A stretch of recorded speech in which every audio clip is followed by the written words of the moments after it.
Hey, what's up, everybody? BDL44 coming at you with another video. All right, so talk a little Lakers, I guess, or whatever comes out of my mouth. If it's Lakers, if it's basketball related, that's the goal here. Of course, we got a game with the Portland Trail Blazers coming up very soon, probably within the next, what is it, 5:30, something like that. So it's like 2 hours from now. You know, to be honest with you guys, I'm just very thankful everyone's being patient with me as I'm kind of stuck on this one singular thought when there are a million different things that have to really go into this team. You know what I mean? It's a lot of different things you want to take into account, and I think different people have different visions of what is most important, and mine has been facilitating, and I made a lot of comments about that on my channel.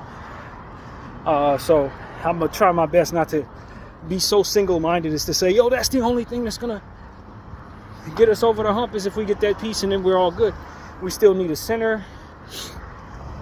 We still definitely need a center. So I just want people to understand that I see that, but I just think the way I think. So I've tried to push what it is that I believe. But, you know, there are so many other factors. You know, a lot of people think if we don't have a center, we can't function. I may think if we don't have a facilitator, we can't function. But at the end of the day, you need all those things to come together for your team to function properly and to be able to compete with teams that don't have that problem. And I think that we're missing pieces, and I think we're all aware of that. And I think it's just about talking heads like myself pointing out every piece that we see missing in hopes of trying to suggest to our front office and to the overall Laker atmosphere what will ultimately make it so that we are a whole team. And I just think we're missing a few things, and we can get them. You know, I think the player that came to mind for me was Ayo Dosunmu this morning. I saw somebody wrote his name in a comment section. What about him? Why don't we talk about him in somebody's comment section on Lakers something? And I was like, yo, that's absolutely correct. It's probably not going to cost too much because he's not really emerged as some amazing player yet. And I say yet because I think the upside could be him being a starter, really. I just think he has an athleticism to him. Not overly jumpy like Zach LaVine, his teammate, or nothing like that, but enough to help us in the open court, steal a ball or two. I think his jump shot can come around. I'm not really sure where it's at, but I would assume that he's not a shooter. And you know, I think that's the end-all, be-all for a lot of people as we talk about different things that need to be there. If a guy can't shoot the three, some people believe he shouldn't be on the team. If we don't have a center, if we don't have a facilitator, you know, everybody's like, has their mindset track. I'm not going to say one-track minded, but a lot of times people emphasize certain things, and if they think they get them, it's enough, etc. So I think shooting, I don't think, based on how things are set up, I don't think we want to pick up players that can't shoot at all. But at the same time, it's like if we can get a player who can do a million different things that can help us, and the only thing he can't do is shoot well, I don't think that's the end of the world based on the pieces that we have in place that should be able to hit a three. I don't think our three-point diet is strong enough to compete with some of the teams that are necessary, though. Boston, Cleveland. I don't think in a 7-game series we're going to fare well with those teams unless we find a way to be able to shoot more and more accurately. Cleveland proved to us something, and that something is they can launch 48 threes, hit 22 of them most nights. And the homework that I saw is on that team, that's exactly what came to mind. That we could really lose a lot of games against teams that shoot a lot of threes and have the ability to play defense on the other side. That's Boston, that's Cleveland specifically, and of course OKC in the Western Conference. So I don't know that OKC shoots like that. I'm not really sure, to be honest with you. I'm just kind of not in the know when it comes to the Oklahoma City Thunder and those attributes specifically. But I know they're a damn good team that can play both sides of the floor, and they can audible into anything they really need to based on just how much versatility they have as a team. And that's really what I want to say to everybody, man. That versatility is necessary. You can't necessarily win in this league against the elite teams if you don't have supreme versatility. Which is why I think we should be trying to find a guy like Ayo Dosunmu who can play some two, who can play some three, who can play some one, who's tall enough to switch everything, can help on the boards a little bit. Not to say I'm an Ayo Dosunmu expert, in regards to what he can do. I haven't seen that much in Chicago over the last several years, but just looking at his size and some of the attributes that he provides, I think he can really help us a lot. So I was listening to, or rather read, the excerpt that came from the representation of Austin Reaves. And essentially what the guy was saying is that you want to get this souped up contract of a scorer when you got a guy like Austin Reaves, who if you put him in positions to be the lead guard, he can play that role on a discount. And he's right. You know, the key to all of that is being able, as he said, to step in and out of the role necessary so that Bron and AD can still be them stars that they need to be, while simultaneously, if you're needing him to step up, he can step up and be the star himself. Not everybody can do that. Some guys can only be scorers at a high level. If they're superstars, they don't really know how to step aside and let a guy like AD and Bron run things and kind of take a backseat role and then shift into a star role on demand. I think Austin really has that gift, and he's proving it right now. So I am inclined to agree with his representation as it pertains to maybe we shouldn't trade Austin Reaves for a lead guard when that lead guard may not necessarily be ready to take that back seat that may be required for the role. And you get this big contract on this player who's souped up to be the next Michael Jordan-ish type scorer, and he don't know how to be nothing but that. You know what I mean? You want to make sure you can find guys who can do both, which is why another reason why I'm looking at Ayo Dosunmu, because I think he can kind of comfortably play a bench role while being more than capable of stepping in and complementing starters at any given night, especially if given an opportunity to do so. He's always been in a situation where there's been multiple small forwards and shooting guards on his team, so he's never really been asked to do too much, and I think he's been capable of doing much more. I think that's the thing that you should be looking for right now with your assets, Laker Nation. Guys who have not been asked to do a whole lot, but were probably drafted to be a bit better or should be ready to take on bigger roles. I think about a guy like Davion Mitchell. He's also a guy who's been kind of stuck in situations where there's just always been a plethora of what he is on the teams he's been on. And that hasn't changed now in Toronto. If he comes here, he would finally get a chance to get a legitimate role that he was ultimately drafted to have, or become, rather. And I think of another guy like Trey Mann, who showed earlier in the season with the Charlotte Hornets while all the guards were out that he can put up really good numbers, being fantasy relevant, damn near looking like an all-star in the first 20 games of the season. And then when the stars got back, he shifted back down the rotation. Like, those are the type of pieces. I think of a guy like Brandon Boston that we've talked about several times, of the New Orleans Pelicans.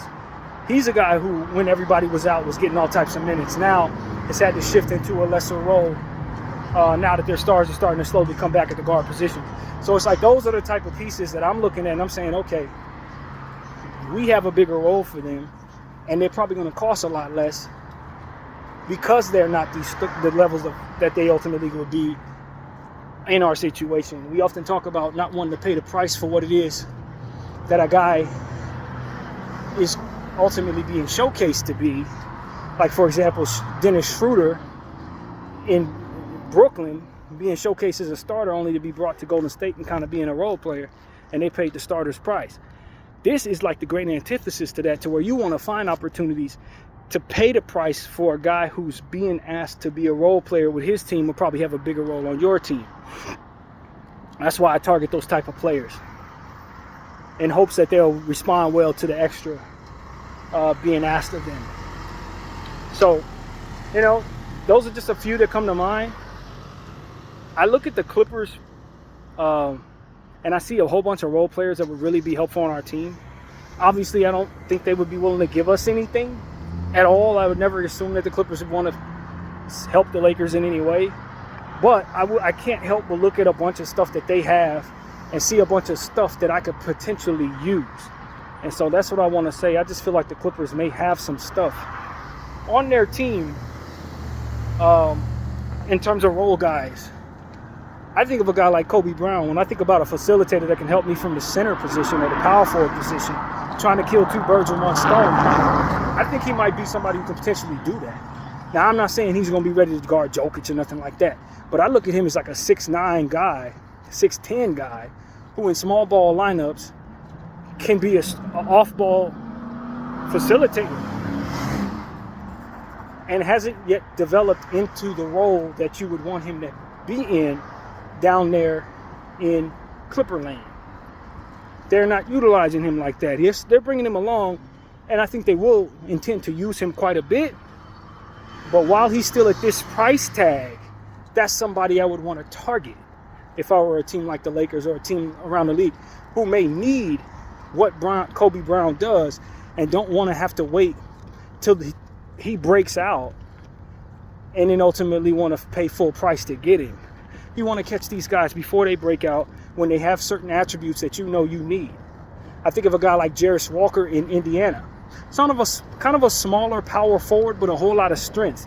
Good around the perimeter, defensive guy, rebounding guy. Can score some as well. Came out of Houston last year in the draft. Indiana's not using him. They got a plethora of what he is on their team. And just like a guy like Davion Mitchell or Trey Mann is kind of being left to not get the minutes early on. If you can try to get those players off of those teams early enough to where you can mold them into what it is you want them to be and then get the most out of them, inevitably, if the injuries don't happen, they're going to play up their value in your uniform. And these are the type of things that we think about when you're trying to build a basketball team, is finding guys who can balloon, so to speak, as I like to say, balloon into what it is that they were drafted to be, because they're stuck in situations where the teams they have a plethora of them everywhere. And so they never get those minutes. And then they get rocked into role-playing situations and sometimes never properly develop out of that. You want to catch a guy year 2, year 3 early so that the upside he was drafted with hasn't been snuffed out of him. You know what I mean? Get a couple $1 million, end up being a role player, and then it's just like you can never turn him into what it is he was drafted to be. But if you get him early enough, you may be able to still mold that player. So that's what the type of stuff I'd be doing if I'm a GM, especially of a team like the Lakers that has a bunch of contracts on win now talent. You want to find high level guys that will be role players on their team, high level. And the only way you're going to find that high level at a low enough discount so you can smash a bunch of them next to each other and make yourself a really good team is to do stuff like this. Find guys that have yet to balloon, but based on their attributes fit perfectly with what it is your team will need. This is kind of why I've been on the keep Jalen Hood-Schifino train as of late, because I think he's one of those players to where if he goes to the right spot, the Lakers didn't develop him, but it's only been a year. Yeah, he had a couple of injuries, but he's a young kid and he's going to get healthy at some point, especially if you take your time with him. So while the Lakers don't see any use in him, a team like the Nets get a hold of a Jalen Hood-Schifino, sit on him for a year, put him in position to do what it is he was drafted to do in the first place, and it's still early enough to turn him into what it is he was drafted to be. That's the type of thing that you want to do. And the Lakers, in my opinion, would be best to identify this before letting that player leave their organization and put him in that position. But, you know, they made the decision to opt out of his 3-year contract. I don't really know if that wasn't just a knee-jerk reaction to coming around to understanding that they shouldn't have drafted him in the first place. I don't know that made any real sense, to be honest with you. I think people are sitting around a round table, in a sense, in the Laker organization, saying, damn it, we shouldn't have drafted this kid. And some people were saying, well, just give him a chance. And other people were saying, nah, man, we shouldn't have did that. And they say, fine, we're just going to waive him. We can use the roster spot. We can use the $3 million. Not identifying that, yo, this is a young player who is only 16 months removed from being drafted first round. The upside that you drafted him to have, if it hasn't been snuffed all the way out of him by injuries, is still there. Maybe you shouldn't have taken him at 17 based on your circumstances when was left on the board. But that doesn't mean a team like the Golden State Warriors or somebody should not have taken him and just kind of developed him, you know what I mean, after the 17th overall pick. When some of the stuff you should have taken should have then been off the board.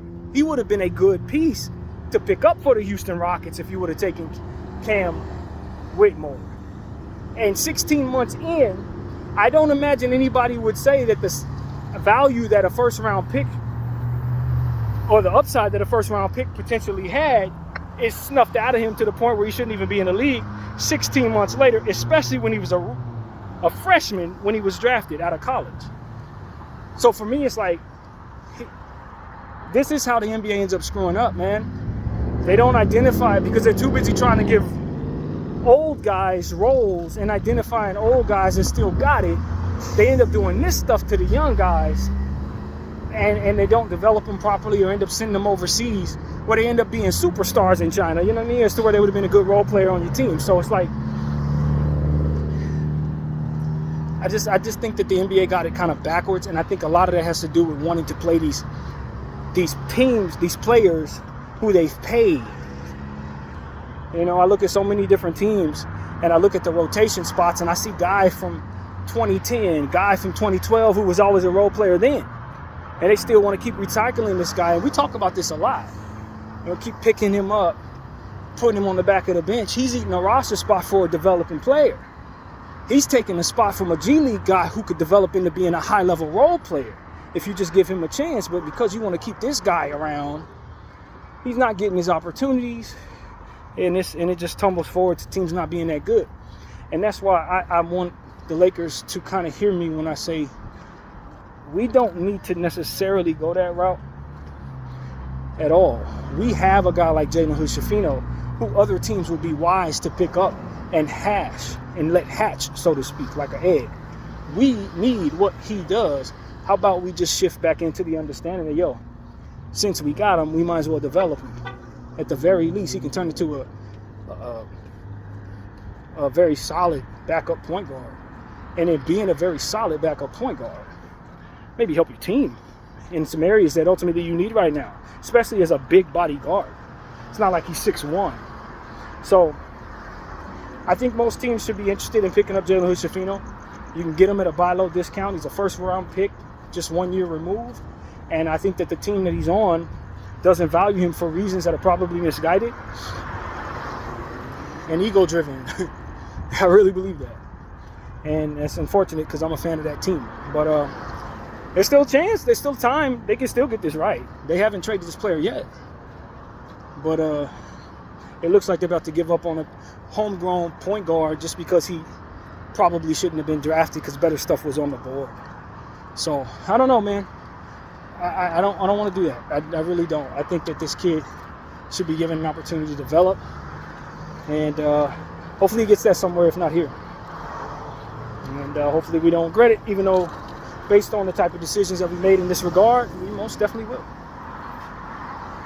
And so anyway, I've made that conversation happen on this channel more than once. And this is just yet another regurgitated same old idea, which I want to kind of get out of. But, one player that I'm looking at on my team now, the Lakers, and I'm wondering what the future holds, is Rui Hachimura. I don't like how we've utilized Rui, and I don't like how he's played in a lot of situations. It's a combination of us not using him properly and him just not playing that great. And there are ways to kind of word this to kind of better utilize frankness, so to speak. I can be a lot more colorful with how I feel about how Rui's played. But I do think he's a very efficient player. And there have been glimpses of him being pretty solid on the defensive end. I like to call him weak side Rui because he does tend to play weak side help situations pretty well, block shots and stuff like that when nobody sees him coming. He's played some good clutch defense down the stretch of games in certain moments. We have asked him to play defense against Jokic, and although obviously he doesn't have any success, I think that shows you can put him on other centers that are not as talented and maybe have some success at times. So there are things about Rui Hachimura's game I do like. I do think he's a true 4 and maybe even a small ball 5 naturally, especially as he continues to put on strength and weight. And I do think that his size on our team will be missed when we move him, if we move him. I think his size and his overall strength brings a lot to the team if harnessed properly.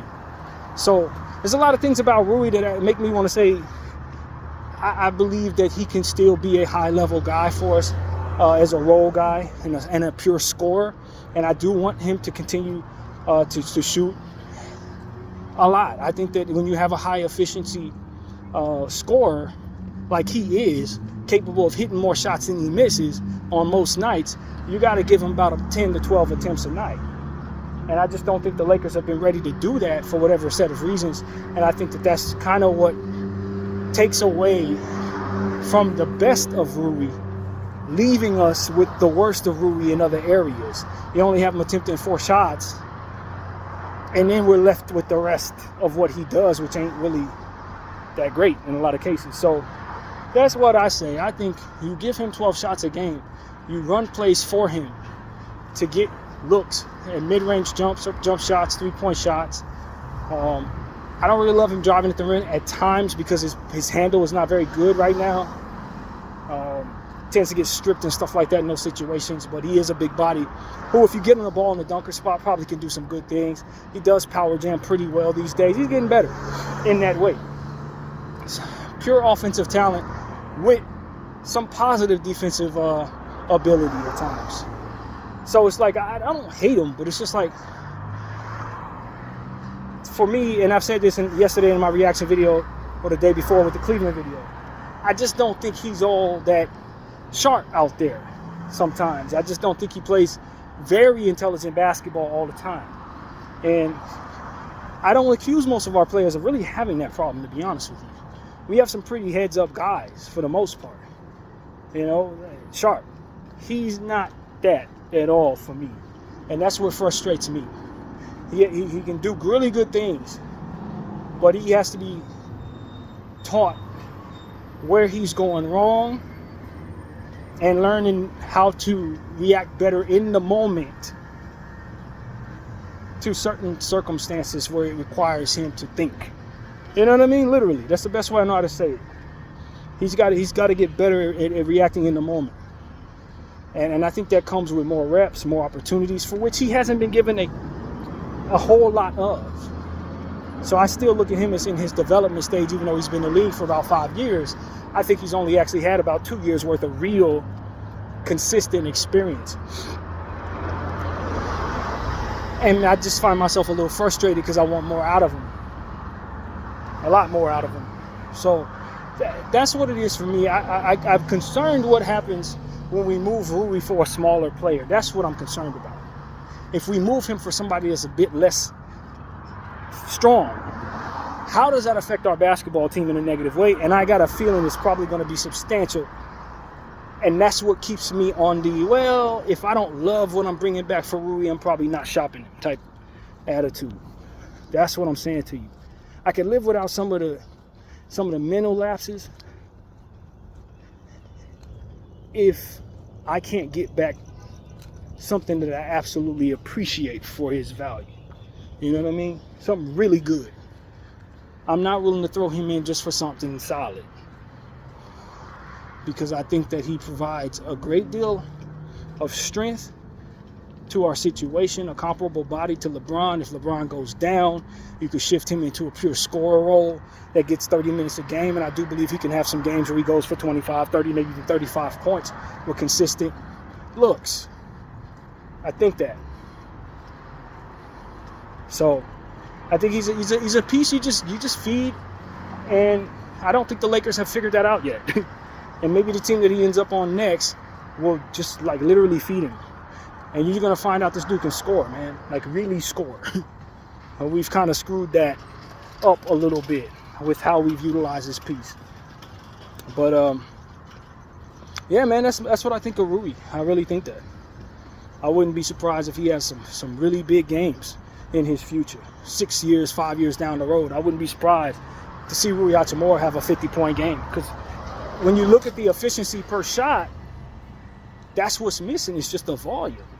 He be hitting the hell out of shots. 4 out of 6, 4 out of 8, 4 out of... Like, he be having so many games like that. It's like, well, what happens if you give him 20 shots? Does he hit 10 of them? Does he hit 12 of them? You know, and we don't explore that. We don't explore it. And so that is equally as frustrating as his mental lapses. It's just us not exploring what it looks like when you spam the hell out of that player. And some of that I blame on our facilitators, Braun and Austin. They look for their own a lot, and they're at this point, as we mentioned a million times, are responsible for finding other guys. And I know it's only 48 minutes, and I know that we can get a lot of good looks out of those people, and them being aggressive is uber important as it pertains to our scoring, especially LeBron James. He's going to be a guy that's going to score more than anybody else. If you feed him enough, he's not going to lack aggression, and I think that can be extremely positive for us. But he's also the guy that I want to keep spamming Rui so I can see if Rui can actually score 40 points on a night where he's not missing very much. That's also his job to do that. And it shouldn't be, but based on how we've constructed this roster, it is at this point. Austin, same thing. So when do we find times to do that? And will Rui, when that happens, capitalize on those passes so that they'll have the confidence to continue feeding him the ball? And will the coach identify that this is something that should be explored a bit more? So like the Rui's a really, really big part of everything for me. Because I just think some of these games we walk away with like 105, 110 points. He could walk away with 135 if he was going off the way I believe per shot he's capable of going off fairly consistently, to be honest with you. If I had control of this team, Rui would not attempt less than 7 shots a night. And somebody else will be shaved away. Somebody else's attempts will be shaved. Because I'm looking to run plays to get that player the ball, man. In his spots to score in rhythm every night. So that's what I want to say. And if he's not in that situation, if that's not what we're asking him to do, I'm sitting him down. Because I don't trust him in other areas. So that's my vision for Rui. I don't see us using him that way. We're sticking him into the starting lineup, and I think we're using the idea that we're hurting him emotionally, and I don't know if that's just speculation. I've heard other people kind of motion that thought, but it's almost like we don't want to sit him because we're going to hurt his feelings and maybe have him check out, or I don't know what type of stuff. I would be like, look, man, I don't know that he fits in that starting lineup because you got Braun, you got AD, and he's a slow, small forward. I don't need him starting. I need him coming off the bench as a power forward and as a backup small ball center. Looking to score and spam. And see if he can be a player that can give me a 15-point third quarter. You see what I'm saying? That's how I want to use him. Almost like people like to use these little 2 guards that are only out there for scoring. You think of guys like Lou Williams over the years. You think about how Lonnie Walker should have been utilized. You think about how Cam Thomas is utilized. Lou Williams at times. That's like Rui at the power forward spot. I use him like that. Give me a bunch of points in a nice flurry. Boom, boom, boom, boom, boom, boom, boom. If we're not looking for you, sit yourself down, man. Like literally. When Braun sits down and AD's kind of in his little, I'm only going to attempt 9 shots bag, that's who's getting the ball a lot if I'm running stuff. Hey, we're going to get him 15 shots tonight. So that's what I don't know. I just don't think the vision is there. I don't think people are utilizing him right. He walks away with like 6 attempts, 4 attempts, 8 attempts, and he hit like half of them. It's like, bro, don't you see what I see? This guy doesn't miss. But he does screw up every damn other thing except for that. Get him the damn ball. That's all I'm saying. So I've said this more than once. I want us to do that. What else, man? What else? Yes, since we're having the facilitation issue, or I think we only have 2 facilitators, I'm going to ask Cam Reddish to do a little more of that. That's what has been missing. That's the other person that I think can do some more facilitating, and we don't ask to do that. I think some of that has to do with him, and dare I say, with respect, his ego when he gets the basketball and looks to try to be aggressive to score. I like that, but if I'm a coach, I'm going to suggest to him, would you like to be my 3rd facilitator? And we're going to look for you to make plays for other people. Because if I can give you that assignment, I believe with your passing ability, you can help us in that area until we get that facilitator. That's what I'm suggesting to him if I'm JJ. We need you on the defensive end, and on the offensive end, can you do some things that make passes for guys like Anthony Davis, Dalton Knecht, Rui Hachimura? Instead of looking for your triple, which by way of the numbers isn't a good shot for us. If you're open, you take it. I mean, I'm not telling him to put his hands behind his back and miss and pass up open shots. But sometimes he's looking for his three. I think he finishes pretty well. He's getting better at finishing in the paint and transition. I think that his aggression can be positive. So I don't want to handcuff him, but some of his decisions are kind of like, okay, I got the ball now, score. And it's not really that great at it. But meanwhile, every time I see him make a pass, it's the right pass. So it's like, oh, can we harness that a little bit for a short time? While we don't have this facilitator, I think you can be that player for us. And if I'm asking him to do that, I think there may be certain times where he may not play that role all that great, but I think there are going to be a lot of nights where I can get that out of him. And he'll walk away with like 3, 4 assists, 5 assists, maybe even more. And if that opens up, if that part of his game opens up, I'm curious to see if the defense has to start respecting him differently on the offensive end, and it doesn't open up other opportunities for him to be a better looks. Sometimes it works that way. When I talk about Ayo Dosunmu, a lot of times Ayo Dosunmu, he has defensive stats, he has assists, and he'll walk away with like 6 points, 7 points. Why can I not get that out of Cam Reddish? Why can't Cam Reddish walk away with 8 assists, 4 rebounds, 6 points? If I'm intentionally giving him the ball and asking him to facilitate plays to scorers, I think he can do it. I think he can do it. Because the passes I've seen him do in certain times prove to me that he has better, above average floor vision for a player his caliber. It's above average. So I'm trying to find anybody on this team that I think can just get the ball to DK, get the ball to Rui, get the ball to Max. You know, some of the guys that need others to create for them, get the ball to the bigs. Hit Dodo in the corner. You know, that's what I want to see. So it's going to be a team effort, man, and we got to find the people who are a bit above average with their playmaking ability and try to zero in on, in practice, asking them to think pass first a bit more than maybe they would be comfortable doing. And if we can get our ball movement going and that part of our offense flowing, we may be able to supplement the fact that we literally only have 2 facilitators and they're both in the starting damn lineup. So that's on JJ to kind of look at Cam Reddish and just ask him, hey, man, I need you to do this. I know you can do that, and I know you're more comfortable doing that. But this is where you can really help me with this roster being so limited. So I don't know. I don't know if JJ sees it that way. I don't know if his offense is set up for any of that. Obviously, JJ's a very intelligent basketball mind, so I don't doubt he knows what he's doing. Maybe he just needs someone to suggest these things. Another voice in the room, which I hope to be, and from my little corner of the earth. So yeah, man, I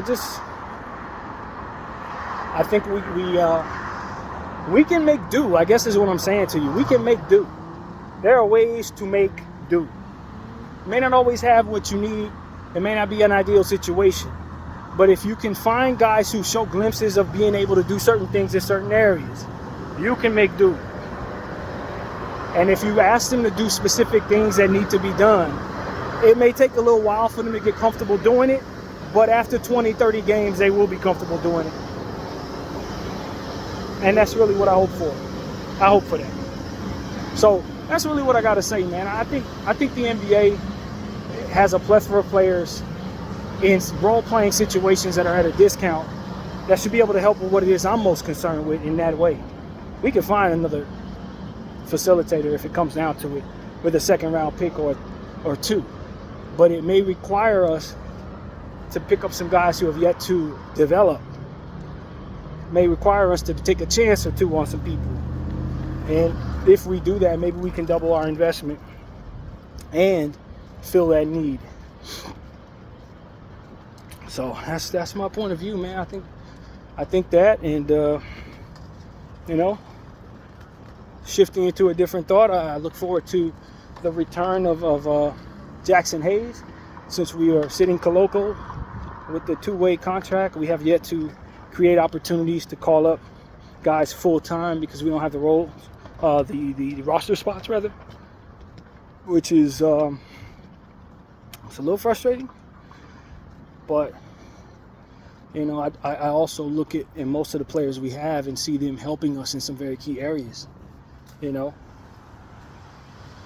But this is one of those situations where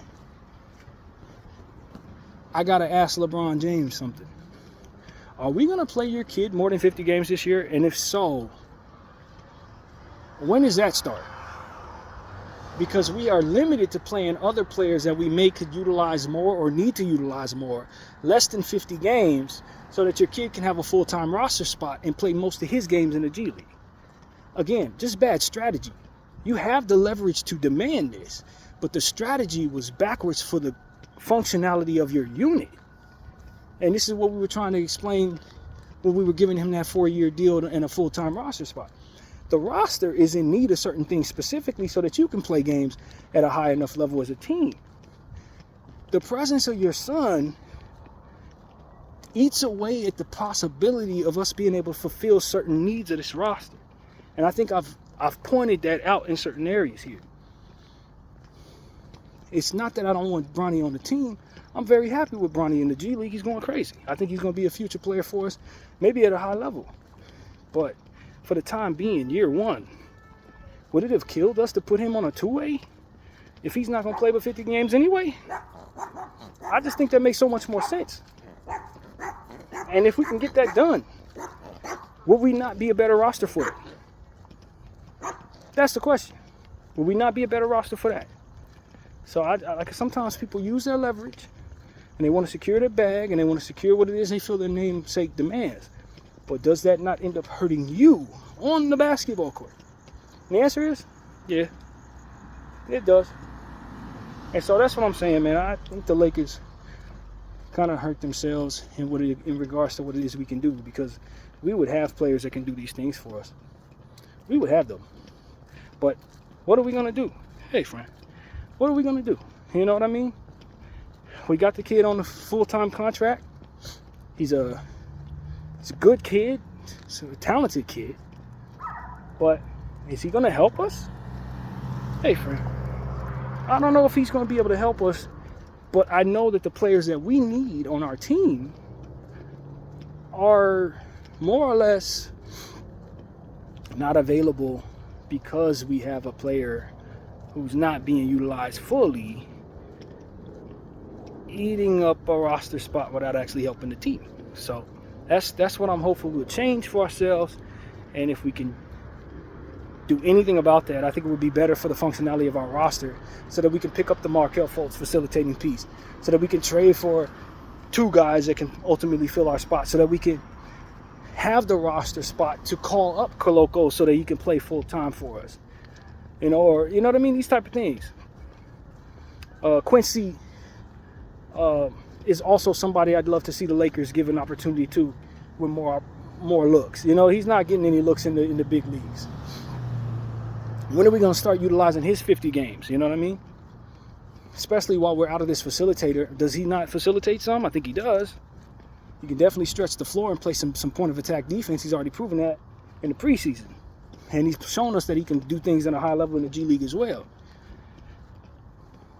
Does he not get some big league opportunities this year? Since we have 50 games to utilize him in, I think it would be a great idea to give him some of these minutes while we're waiting to find this next trade that's going to help our team. So, we've almost utilized all of Koloko's 50 games. I don't think we've played Quincy any games.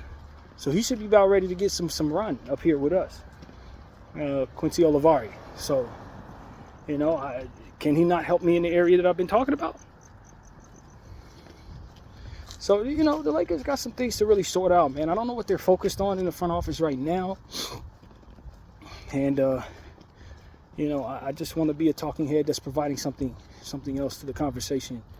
I think a lot of times when I listen to Lakers talk, this is centered around trades, and it's centered around trades for specific people. And as a talking head, I understand that it's all about ad revenue. And I'm not trying to knock nobody's hustle. I'm not making no money off of what I'm doing. And my channel isn't growing to new heights because of it. But I don't really want to play the game that they're playing. So I just sacrifice the opportunity for that, right? But the reason why I do is because I want to have the ability to have conversations I want to have, instead of trying to give the people what the ad companies would be pleased with, so that I can keep enough people in my face, making it worth it for those ad companies to invest in me. That's really what it's about. So they're going to keep on doing that, play that game, rather than kind of diversifying the conversation, so that ad companies can hear the key phrases that ultimately garner the numbers to give you the looks and the views that they're asking for. Now, for me, I don't want to play that game, because I genuinely wanted the freedom to talk about stuff that the ads companies would consider boring, stuff that they think you're going to turn away from, stuff that I'm actually interested in myself, assuming that others will be interested in as well. That's the game I'm playing. And so for me, I must say that that game does become a bit frustrating when I'm listening to some of my favorite Laker people, and they have a few things to say that they say often, and it's really about ad revenue. So Walker Kessler, DeJounte Murray, ad. Walker Kessler, DeJounte Murray, ad. It just gets to a point where it's like, yo, I think that Walker could help us. I think DeJounte could help us. But I know that that is not necessarily you telling me something that's on your mind to help the team. That's you telling me something that keeps the ad people thinking that you can continue to garner attention. And trade videos garner attention. And certain names, especially as it pertains to the Los Angeles Lakers fan base, tends to be something that we get our mind stuck on a team name, a specific name. We want that player. And so we continue to click on everything that has that player's name, and we start thinking we're entitled to acquire that player. And as a result of that demand, we get this type of thing going on where people say, okay, that's what they want, this is what we give them. So it's like it becomes a vicious cycle of repetitive content, and I think it takes away from the overall contribution to the conversation that'll really better the team from different angles. So that's what frustrates me. I just wanted to put that out there as a fan, not necessarily a content creator, but as a fan of some of the Laker content that regurgitates the same stuff over and over again. It's become about ads now for you guys, man. And I think that there were once upon a time, maybe you guys weren't doing as good, but the content was a bit more helpful as it pertains to the different things that you talk about. Now it's just what the Lakers can do in a trade. But does it even make any sense to the Lakers to pull off a trade? You know, you want us to make a trade on demand, like a great trade on demand, but you know the market doesn't work that way. So, you know what I mean? Is it not the wrong thing to suggest that our front office is not doing the right thing by demanding that trades be made, even if they're not good trades at all? Give up your picks. Does that not hurt the future of the roster that you're going to be inevitably trying to figure out how to make content for 2-3 years from now? Don't you want your team to be any good then? It's like this the type of stuff that I think based on the game they're playing, the answer is we just care about right now. We care about right now because the ad people care about right now. And I'm just kind of tired of it, honestly. If I'm being honest with everybody, I'm just kind of turned off by the whole thing. So that's why I do what I do, man. Ad culture, just like a lot of culture in regards to sports, eats away at the topics that are interesting. It's the same thing you see your big networks do. Talk Lakers, talk Cowboys, talk Tebow. Why? Because the ad people want you to garner attention, and this is what people click on. But they only clicking on that because you put it in their head to want it. Which came first? Well, I suggest that you suggest something else, more diversified topics, so that they'll start demanding those diversified topics. At the end of the day, the only reason why we even care about Tebow is because you keep telling us about him. We didn't ask for Tebow. You told us about Tebow, so to speak. You know what I mean? So it's like, I just think that they don't care to answer the question about the egg. They care to give people what they're clicking on, regardless of why they're clicking on it. It's just suggested something new. You know what I mean? And we'll want that. Last year, 2 years ago for the Laker Nation was Miles Turner and Buddy Hield. Then it became DeJounte Murray. Now it's Walker Kessler. How about you throw another name out there and then we'll demand that. And we'll click on that only. Or we can just do away with this entire thing and realize that what we suggest is ultimately what they demand. And then give the people what's ultimately best for the team. And watch them click on that.